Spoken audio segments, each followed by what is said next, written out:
Beginning with Mr. Liggett, there are 2 or 3 questions that are about IPS. Now, recognizing that the city has limited control of that, what would be your feelings about the City Council's approach to IPS in our schools?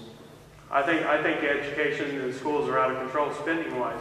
Again, I go back to the idea of if the schools want money for a certain project, we put it before the voters. We let them make it a referendum.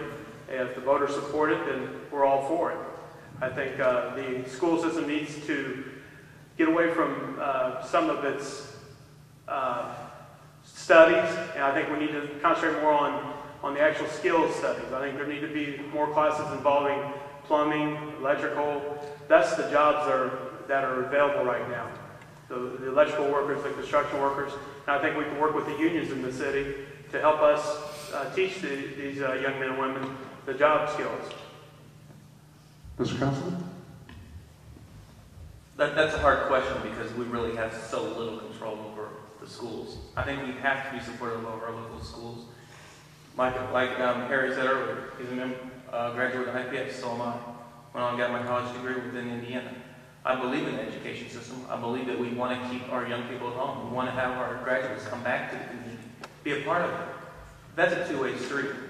We have to have the community engaged. They have to help the schools. The schools cannot do it all alone. It takes parent involvement. You know, maybe that's one of the solutions there is also with a lot of other things. Maybe the local government needs to have a little bit more control over the schools.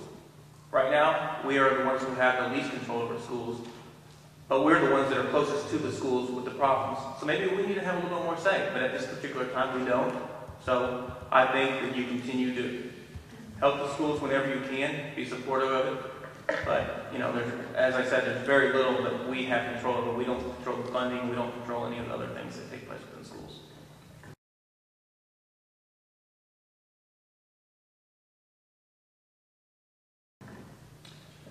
Mr. Councilman, there's a couple of questions here that deal with the new stadium and the Colts and all of that.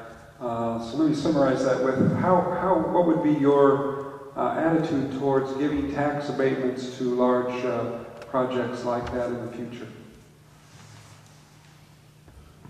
I believe that has to be studied on a case-by-case basis. You cannot just give a blanket answer to that because that's not knowing the facts.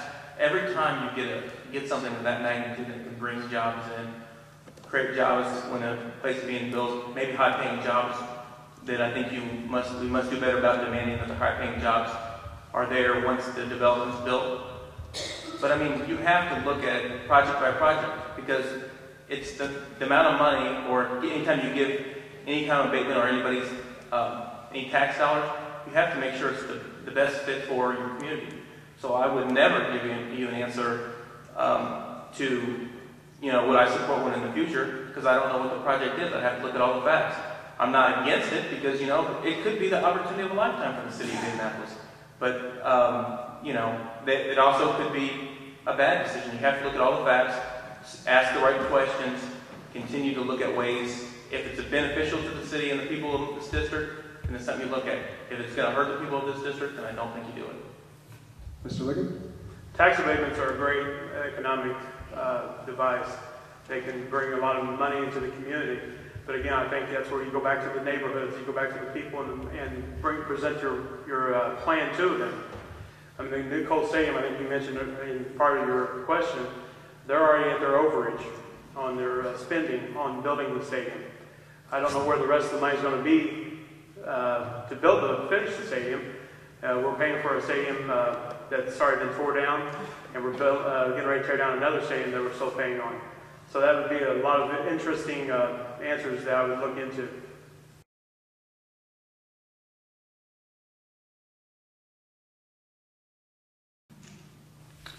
Mr. Liggett, what percentage of contracts should be given to women and minority-owned businesses, since that is something that the city makes policy on?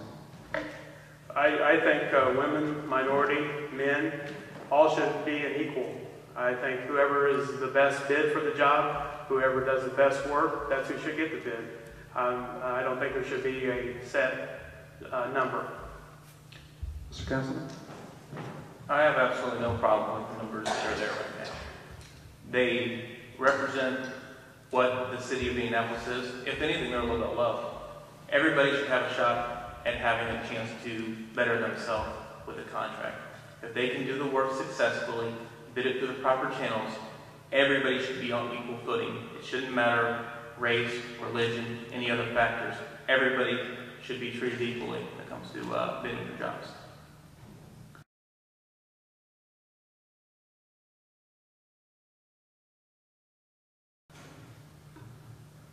All right, we're winding down here, so I'm going to end with the question that we ended with the mayoral candidates. What do you feel is the most important issue for the city and for our neighborhood, and what would be your first and most important initiative if you were elected or if you would continue to be elected? And we'll begin with the councilman. It's the same thing that was 4 years ago. Infrastructure improvement within this district hadn't changed. We're not there yet. We're nowhere near.